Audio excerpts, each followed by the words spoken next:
I'm Ashley, and here's Mia. In this video, we'll learn about complex sentences. Are you ready?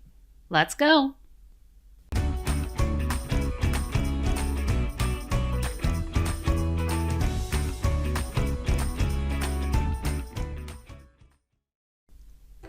First, let's review some things that you already know about sentences. You know, a sentence is a group of words that expresses a complete thought, and a clause is a group of words that contains both a subject and a predicate. Or we could say a subject and verb, and you also know that an independent clause can stand alone as a complete sentence. Okay, let's review a couple more things you've learned. You know that a subordinating conjunction joins a dependent clause to an independent clause. The most commonly used subordinating conjunctions are after, although, as, when, while, until, before, because, if, and since. Remember the nonsense word awoobis? That can help you to remember them all. All right, one more thing. A dependent clause is a clause that cannot stand alone as a sentence. It has a subject and a verb, but it begins with a subordinating conjunction. That's why a dependent clause is also known as a subordinate clause. Whew, that was a lot to review, but it's all very important in understanding complex sentences. A complex sentence contains one independent clause and at least one dependent clause. So we could have a simple sentence like, Josh likes to play outside, and we could add a dependent clause to it like, when the sun is shining, and voila, we have created a complex sentence. It has one independent clause and one dependent clause, and the subordinating conjunction, when.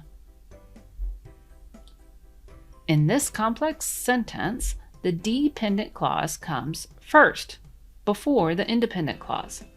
When the dependent clause comes first, it must be followed by a comma, because we are placing it before the subject of the sentence.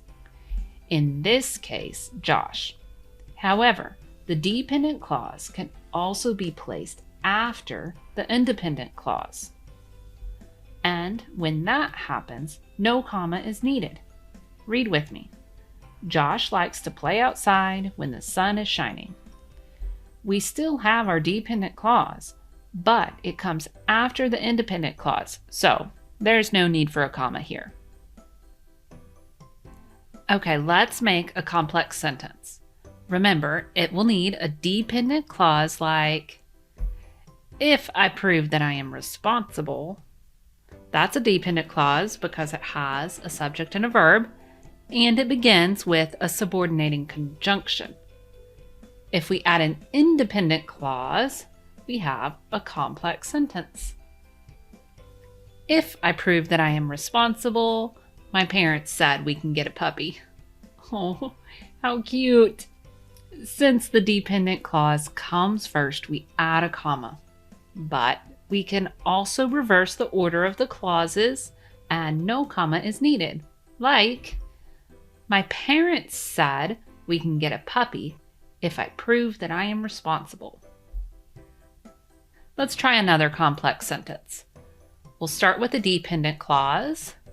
How about, because it was raining? It has a subject and a verb, but the subordinating conjunction because makes it a dependent clause. What's an independent clause we could add to form a complete sentence? Maybe, because it was raining, I took my umbrella with me. Since the dependent clause comes first, we add a comma. But remember, we can reverse the order of the clauses. I took my umbrella with me because it was raining. And this time, no comma is needed. So, Now you know what a complex sentence is. Complex sentence contains one independent clause and at least one dependent clause. And you can always spot those dependent clauses because they begin with a subordinating conjunction. Some sentences are tricky, and at first they look like complex sentences, but they're not. For example, before lunch, I always wash my hands. We have an independent clause, I always wash my hands, but is before lunch a dependent clause? Nope. It is not a clause because it doesn't have a subject and a verb. So, before lunch is a phrase, a prepositional phrase to be exact. This sentence only contains one clause, so it's a simple sentence. However, if we change that phrase to a clause with a subject and a verb, that simple sentence becomes complex. Before I eat lunch, I always wash my hands. Now we have a subject and a verb, so we definitely have a dependent clause. Let's build our own complex sentence. We'll start with a dependent clause. It'll need a subject and a verb like Mia listened. And then it will need to begin with a subordinating conjunction. How about as? Let's think of an independent clause. Something that might have happened as Mia listened. Maybe she learned new things. If we join the dependent clause with the independent clause, we have a complex sentence.